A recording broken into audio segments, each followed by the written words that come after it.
थोड़ा एमीटर और volt meter के बारे में बात कर लेते हैं, या गैल्वेनोमीटर के बारे में। Galvanometer,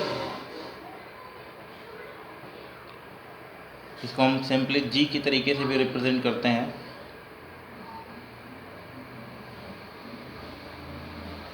use to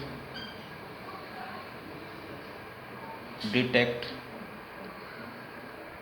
current in any branch. ठीक है, किसी भी ब्रांच में करंट को मेज़र करने के लिए यूज़ किया जाता है। और इसको हम एज ए रेजिस्टेंस के तौर पे भी देख सकते हैं। जनरली RG रेजिस्टेंस की तरीके से हमने इसको रिप्रेजेंट किया हुआ है। तो यूज्ड इन सीरीज, किसी भी ब्रांच में करंट नापने के लिए, मान लीजिए इस ब्रांच में करंट निकालनी है,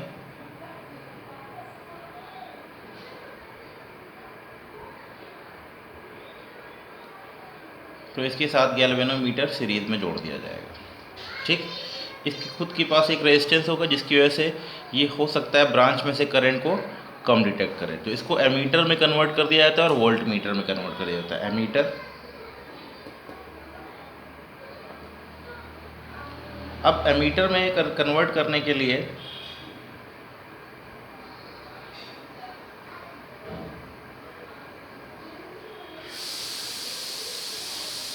RG के साथ एक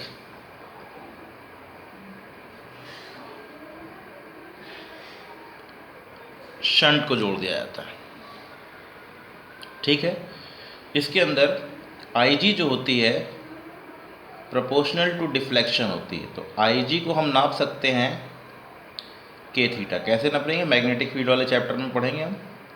तो हम IG गैल्वेनोमीटर की डिफ्लेक्शन को नाप सकते हैं, दैट इज़ K थीटा। तो हमको IG नापने की एबिलिटी पता है। तो अब मुझसे कहता है कि किसी भी करंट को नापना है, तो हम IG को मेज़र कर सकते हैं, टोटल करंट I भी नापी जा सकती है। तो हमने पैरेलल में शंट यानी वेरी स्मॉल, इसको शंट कहा जाता है, वेरी स्मॉल रेजिस्टेंस। क्यों यूज़ किया आप समझाता हूँ मैं। देखिए, आपने गैल्वेनोमीटर की करंट नाप ली IG। अब IG को नापने के साथ साथ इन दोनों पॉइंट्स के बीच का पोटेंशियल डिफरेंस भी नाप सकते हैं। तो हमको इसको कन्वर्ट करना है एमीटर और वोल्ट मीटर में। तो अगर हम करंट नाप लेंगे तो एमीटर बना सकते हैं, और वोल्टेज नाप लेंगे तो हम वोल्ट मीटर बना सकते हैं। लेकिन इसको बनाने के लिए थोड़े से इसके अंदर मॉडिफिकेशन किए जाते हैं। हम इसके अंदर की करंट को नाप सकते हैं, that is IG is equal to K into theta. और अगर IG इंटू R कर दें तो वोल्ट मीटर नापा जा सकता है, मतलब वोल्टेज नापा जा सकता है। लेकिन दोनों में प्रॉब्लम कुछ ना कुछ है, इसलिए उसके साथ हमको कुछ ना कुछ कॉम्बिनेशन में ऐड करना पड़ता है। तो एमीटर में कन्वर्ट करने के लिए हम बेसिकली क्या करते हैं, इसके पैरेलल में एक वेरी स्मॉल रेजिस्टेंस जोड़ देते हैं, that is known as shunt. ऐसा क्यों किया, तो अगर आपने मान लीजिए किसी ब्रांच में करंट को आपको नापना है, आपने गैल्वेनोमीटर को ऐड कर दिया सीरीज में, तो इसकी वजह से इस ब्रांच का रेजिस्टेंस क्या हो गया, resistance of branch increases, due to which current in branch decreases। अगर किसी ब्रांच का रेजिस्टेंस बढ़ा दिया जाएगा तो उस ब्रांच में जाने वाली करंट कम पड़ जाएगी। तो इस प्रॉब्लम को सॉर्ट आउट करने के लिए, इस प्रॉब्लम को दूर करने के लिए क्या करते हैं कि हम इस वाले गैल्वेनोमीटर के जो रेजिस्टेंस, इसको अगर नेग्लेजिबल बना दिया जाए तो उस कंडीशन में इस वाली ब्रांच का जो रेजिस्टेंस है वो नेग्लेजिबल अमाउंट में चेंज होगा, या मैं कह दूँ सेम एज इट इज़ रहेगा, सिमिलर नियरली सेम रहने वाला है। जिसकी वजह से इसमें से जो करंट विड्रॉ पहले हो रही थी वही करंट बाद में हमारे पैरेलल सीरीज़ में जोड़ने पर किसी भी गैल्वेनोमीटर को इसके अंदर से कोई भी करंट में चेंज नहीं आएगा, और जो हम करंट नापेंगे that will be the correct current. ठीक है, तो इसलिए हम क्या करते हैं, इस पूरे के पूरे डिवाइस को कि पैरेलल में एक बहुत ही स्मॉल रेजिस्टेंस जोड़ देते हैं, that is known as shunt. हमको पता है कि अगर दो पैरेलल रेजिस्टेंस है तो उन दोनों का जो इफेक्टिव रेजिस्टेंस आएगा वो उन दोनों के इफेक्टिव स्मॉलर वाले से भी छोटा होगा। तो R ammeter is equal to S R G upon S plus R G, parallel में आने की वजह से, और ये किससे छोटा होगा, शंट से भी छोटा होगा। तो ये एमीटर बन गया और इसका रेजिस्टेंस शंट से भी छोटा होगा, इसीलिए हम वेरी स्मॉल रेजिस्टेंस जोड़ते हैं। तो अब इसकी वजह से करंट नापनी हो तो आई करंट नापनी है, तो इधर करंट मैक्सिमम चली जाएगी, इसमें करंट नेग्लिजिबल जाएगी, लेकिन हमको डिफ्लेक्शन तो नापना आता ही है, आई जी। तो I G is equal to I times S by R G plus S, opposite ratio में जाती है करंट, ये भी हमको पता है। I G is equal to I times S times R G by S. तो आपने आई को लिख लिया I G times R G plus S by S, और आई जी आपको नापना आता है। आई जी आपको गैल्वेनोमीटर ने डिवाइस रखी, कैसे आएगा वो मैग्नेटिक फील्ड वाले चैप्टर में पढ़ेंगे। तो आई जी हमको नापना आता है के थीटा, तो आई इज इक्वल टू के डैश थीटा। तो हम इस तरीके से करंट को नाप सकते हैं। अब इसमें शंट के रोल का क्या आने वाला है, ध्यान रखिए, I is equal to R G by S plus 1 times के थीटा। सेंसिटिविटी क्या है,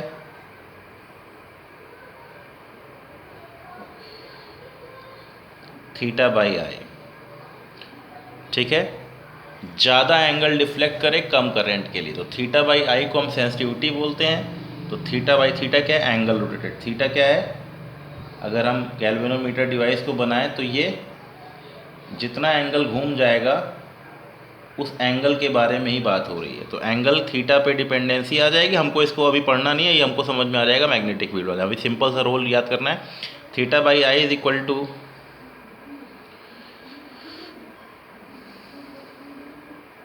1 upon R G by S plus 1 times के। रेंज वैल्यू ऑफ ए, ठीक है। If S small I large, if S large I small. जैसे example ammeter और milli ammeter. Milli ammeter मतलब micro ammeter, milli ammeter, इन दोनों में से कौन ज़्यादा करंट रेजिस्टेंस विड्रॉ करेगा उसके बारे में बात करता है।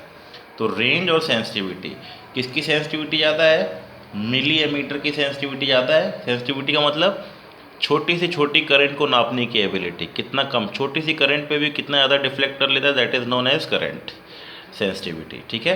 तो रेंज, अगर एस की वैल्यू को आप इसमें, रेंज है मतलब आई की वैल्यू, आई की वैल्यू एस पे डिपेंडेंट है। अब आपसे कहे कि अगर आपको एमीटर बनाना है, तो अगर मैं कहूँ किस केस में, एग्जांपल देख लेते हैं।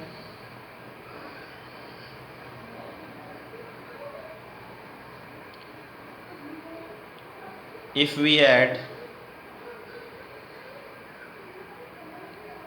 0.001 RG as shunt, range is 10 ampere. Find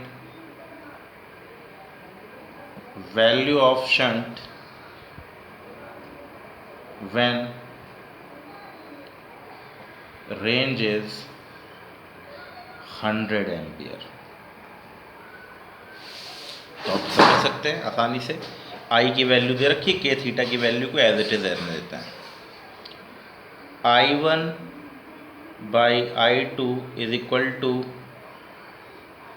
RG by S1 plus 1 upon RG by S2 plus 1।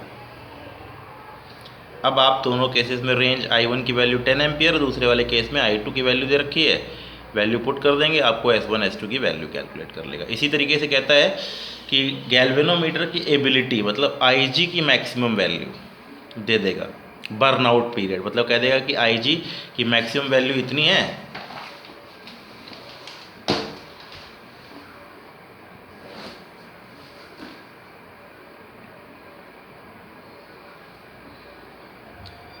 a galvanometer shows full deflection at 20 milliampere, ठीक है, has resistance 10 ohm. To make ammeter of 10 ampere range, value of shunt added, shunt parallel में add किया जाएगा। तो logically figure wise आप याद रखिए, shunt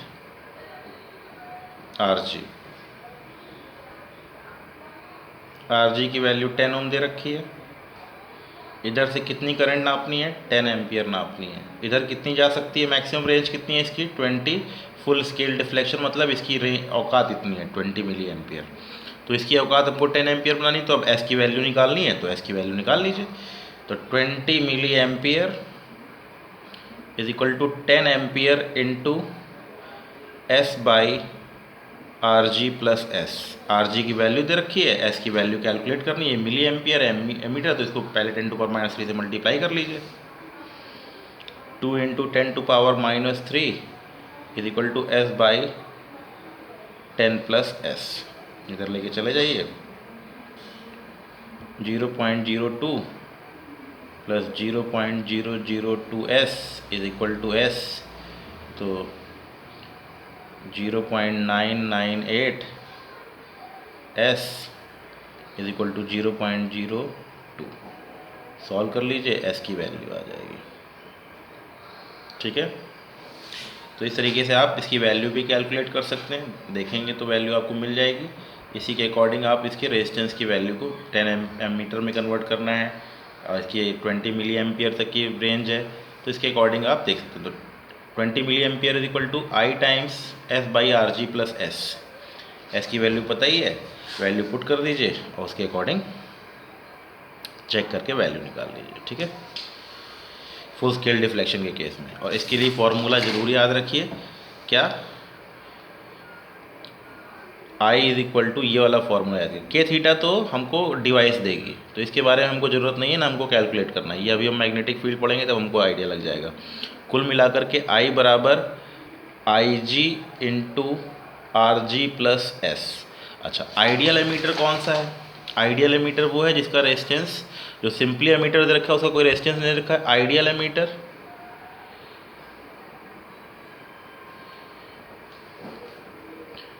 zero resistance, ठीक है। नॉन आइडियल एमीटर अगर है,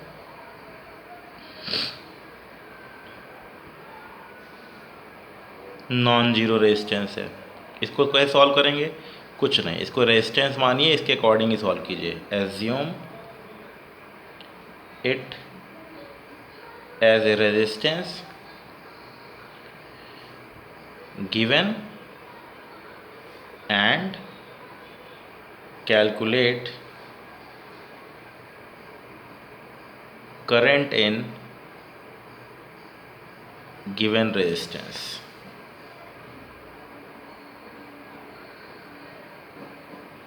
ठीक है, अगर आइडियल है तो उसका रेजिस्टेंस जीरो होगा, सिंपल करंट निकाल लीजिए। कैलकुलेट करंट इन ब्रांच,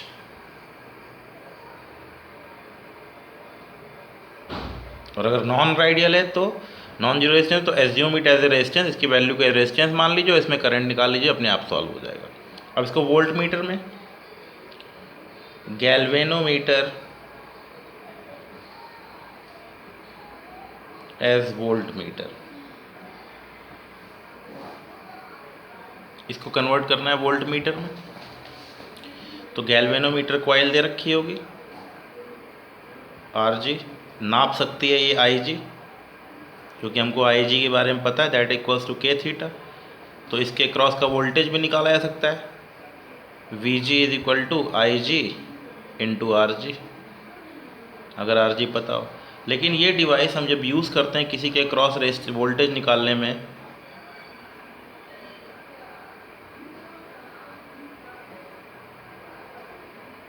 तो प्रॉब्लम ये आती है कि ये वाली ब्रांच भी कुछ ना कुछ करंट ले लेगी। मान लो मुझे A और B के बीच में रेजिस्टेंस दे रखा है, इसके क्रॉस का वोल्टेज निकालना है। तो जैसे ही मैंने इसके पैरेलल में एक वोल्ट मीटर या गैल्वेनोमीटर को ऐड किया, तो ये कुछ ना कुछ करंट विड्रॉ कर लेगा। जब ये कुछ ना कुछ करंट विड्रॉ कर लेगा तो ये वाली जो करंट होगी वो कम पड़ जाएगी।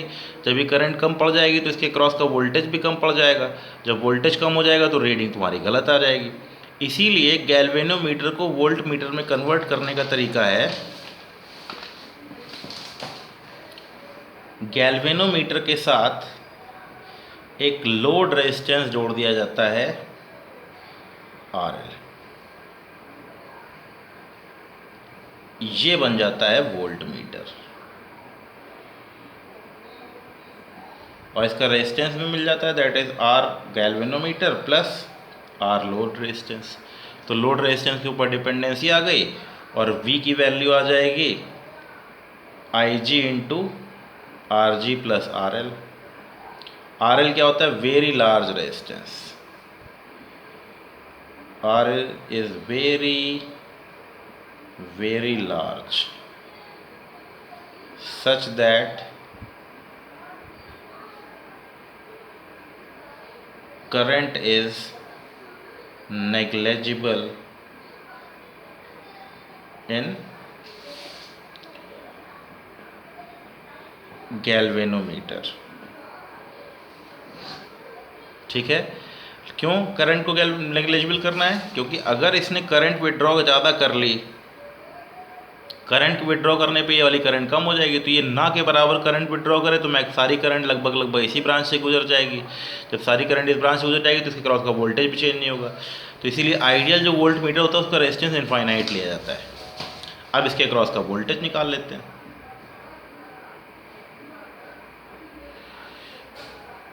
RG RL और किसी भी दो पॉइंट्स के बीच में रेजिस्टेंस निकालना था, इसके साथ जोड़ दिया गया इसको। मान लो A और B के बीच का पोटेंशियल डिफरेंस निकालना था, इधर से करंट I आ रही थी और ये R है, हमको IR निकालना है।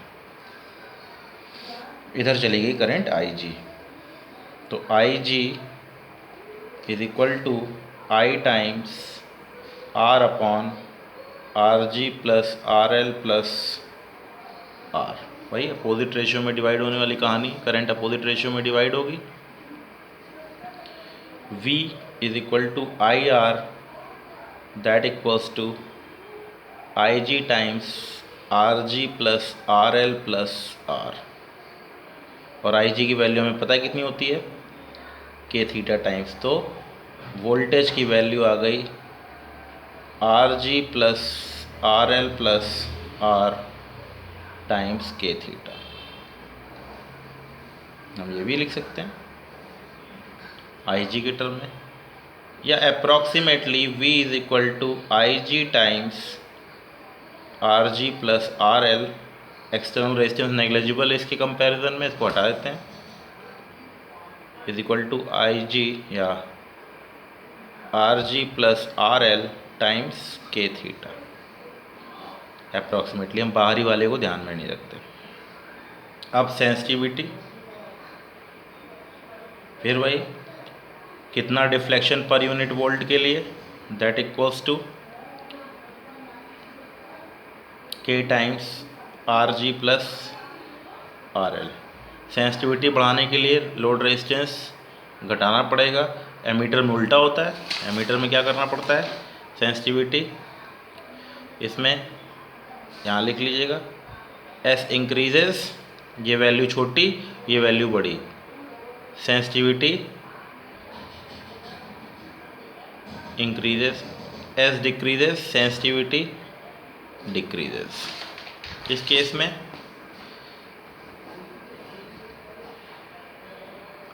Are L increases, sensitivity decreases, R L decreases, sensitivity increases. अब रेंज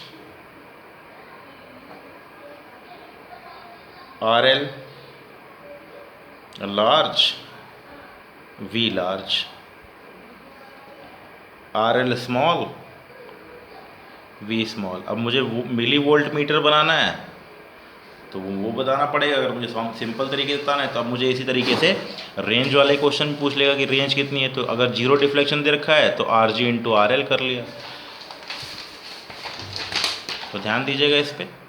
अगर कोई कहे कि सेंसिटिविटी वोल्ट मीटर को कन्वर्ट करने के लिए एक हैवी रेजिस्टेंस के सीरीज़ में जोड़ दिया जाता है गैल्वेनोमीटर के, तो जिससे कि इसका रिजल्ट रेजिस्टेंस जो हो जाए वो इनफाइनाइट हो जाए, वो करंट नेग्लिजिबल विदड्रॉ करे और इसके अक्रॉस का वोल्टेज हमेशा कांस्टेंट मेंटेन रहे। इधर की केस में अगर देखें तो आई जी की वैल्यू निकालनी हो तो आई जी हम सिंपल तरीके से निकाल सकते हैं, वी बराबर आई आर पुट करके हमने देख लिया के थीटा के टर्म में। तो अब मुझसे सेंसिटिविटी पूछे तो थीटा बाई वी निकाल लेना है। आई जी की वैल्यू हमेशा क्या याद रखनी है, I G is equal to के थीटा होता है। कैसे होता है वो मैग्नेटिज्म में ध्यान देंगे कैसे निकल के आता है। के मतलब कांस्टेंट, थीटा मतलब एंगल डिफ्लेक्टेड। आपको दे रखा होगा, कहेगा जो पॉइंटर है वो पॉइंटर कितना एंगल घूमेगा that is dependent upon I G. कम करंट तो कम डिफ्लेक्शन, ज़्यादा करंट तो ज़्यादा डिफ्लेक्शन। ठीक है, तो के थीटा के तरीके से कांस्टेंट है उस पर्टिकुलर डिवाइस के लिए। अब सेंसिटिविटी निकाल ली तो अगर आर एल की वैल्यू आर जी तो कॉइल का रेजिस्टेंस है, आर एल मतलब उसके साथ एक लोड रेजिस्टेंस, मतलब उसके सीरीज़ में एक रेजिस्टेंस को ऐड किया गया है। आर एल को इंक्रीज़ करेंगे तो आपका सेंसिटिविटी क्या हो जाएगी, डिक्रीज़ कर जाएगी, और रेंज क्या हो जाएगी, वो बढ़ जाएगी। अगर मुझे वोल्ट मीटर और एमीटर मिली वोल्ट मीटर में कन्वर्ट करना है तो वोल्ट मीटर लगाने के लिए मुझे हैवी रेजिस्टेंस ऐड करना पड़ेगा और मिली वोल्ट मीटर में कन्वर्ट करने के लिए स्मॉल रेजिस्टेंस ऐड करना पड़ेगा सीरीज़ में।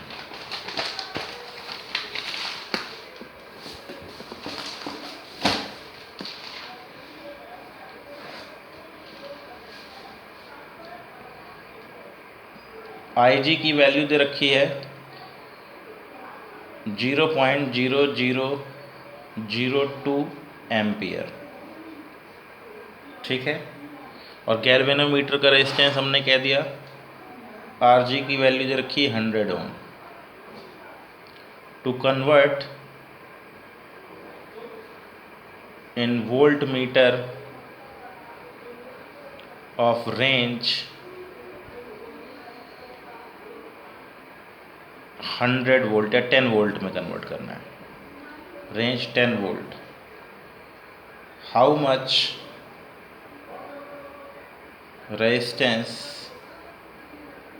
Added in series. तो सीधी बात है, I G times R G plus R L is equal to volt metre की रीडिंग। हम सिंपली देख सकते हैं इन दोनों के बीच का जो पोटेंशियल डिफरेंस होगा वही इन दोनों के बीच का पोटेंशियल डिफरेंस होगा, वही रेंज है मेरी। इन दोनों पॉइंट्स के बीच का जो पोटेंशियल डिफरेंस है वही इन दोनों पॉइंट्स के बीच का पोटेंशियल डिफरेंस होगा। तो वो क्या होगा, I G into R G plus R L, और वो वैल्यू उसने दे रखी है 10 वोल्ट की। ठीक है, और आई जी की वैल्यू मैक्सिमम दे रखी है तो 0.0002 इंटू आर जी दे रखा है 100 प्लस आर एल, यही ऐड करना है। ये किसके बराबर होना चाहिए, 10। सॉल्व करके आर एल निकाल लिया। सेंसिटिविटी कन्वर्ट करने के लिए पूछ ले तो भी आप निकाल सकते हैं। सेंसिटिविटी जनरली ये पूछेगा किसकी ज़्यादा किसी कम, इस तरह की क्वेश्चन पूछेगा। अच्छा, अब एक चीज़ और पूछ लेता है कभी कभी कि आइडियल वोल्ट मीटर, आइडियल कौन सा है, इसका होता है infinite resistance. Assume no resistance added between 2 points and calculate potential difference। जिन दो पॉइंट्स के बीच में जुड़ा हुआ है डिफरेंस, इन दोनों पॉइंट्स के बीच में जुड़ा हुआ है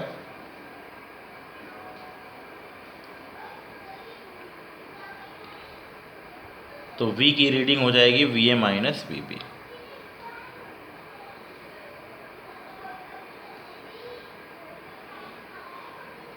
सिंपली मान लीजिए है ही नहीं।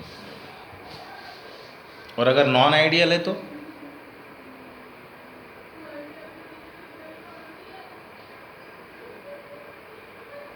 नॉन जीरो रेजिस्टेंस होगा।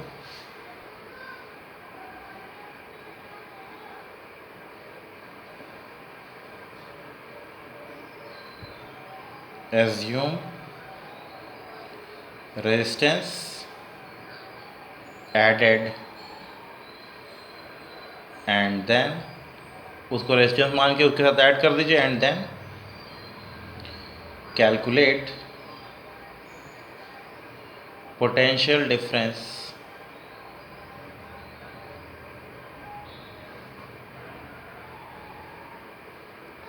Between two points. मतलब अगर कोई दो पॉइंट दे रखे हैं ए और बी तो इसको सिंपली आर वी मान लीजिए, देन वोल्ट मीटर की रीडिंग हो जाएगी V A minus V B. इसका रेजिस्टेंस दे रखा होगा, उसको पुट करके सॉल्व कर लीजिए। इसको सॉल्व अगर कहीं वोल्ट मीटर एमीटर जुड़ा हुआ तो घबराने की जरूरत नहीं है। अगर कुछ नहीं बोल रहा है तो आइडियल बोल रहा है। आइडियल बोलने का मतलब हो गया चुपचाप उस ब्रांच में करंट निकाल लीजिए मीटर के केस में, और वोल्ट मीटर के केस में उन दोनों पॉइंट्स के बीच का पोटेंशियल डिफरेंस निकाल लीजिए। और अगर मान लीजिए नॉन आइडियल है तो उस जगह पर रेजिस्टेंस ऐड कर लीजिए, फिर करंट या पोटेंशियल डिफरेंस निकाल लीजिए। और उसके बाद अगर वो पूछे कि जीरो डिफ्लेक्शन रेंज गैल्वेनोमीटर की बर्न आउट, ये कहता है ये इसकी रेंज है, इससे ज़्यादा करंट पास कराऊंगा तो चल जाएगा, इस टाइप के क्वेश्चन पूछे तो इसका मतलब ये इसकी मैक्सिमम वैल्यू है। तब आपको ये दोनों फॉर्मूले यूज़ करने पड़ेंगे, वी की वैल्यू वाले। तो आई जी की वैल्यू आपको दे रखी है मैक्सिमम, तो आपको वी की वैल्यू रेंज मिल जाएगी maximum, I G maximum V maximum, I G maximum I maximum ammeter case में। तो एक टाइप का क्वेश्चन यहाँ से बन जाता है कि इसके वो गैल्वेनोमीटर जो कॉइल है वो 0.0001 एम्पियर करंट झेल सकती है। तो to convert this in ammeter of this range what will be the resistance should be added in parallel और सीरीज, जो भी वोल्ट मीटर या एमीटर की कहानी करता है। तो आपको आई जी की वैल्यू दे देगा, वी को पुट करवा लेगा या आई को वैल्यू को पुट करा लेगा। तो इसको ध्यान रखना है, दो टाइप क्वेश्चन। और दूसरा ये है कि जब सर्किट में दे रखा हो तो कुल मिलाकर के एमीटर और वोल्ट मीटर को सिंपली करंट और वोल्टेज नापने के लिए यूज़ किया जाएगा। और अगर मान लीजिए उनका रेजिस्टेंस भी दे दे तो घबराने की जरूरत नहीं है, उनको हटाकर उनकी जगह रेजिस्टेंस ऐड कर लीजिए और गिवन करंट या वोल्टेज की वैल्यू को कैलकुलेट कर लीजिए। ठीक है, ओके बच्चों।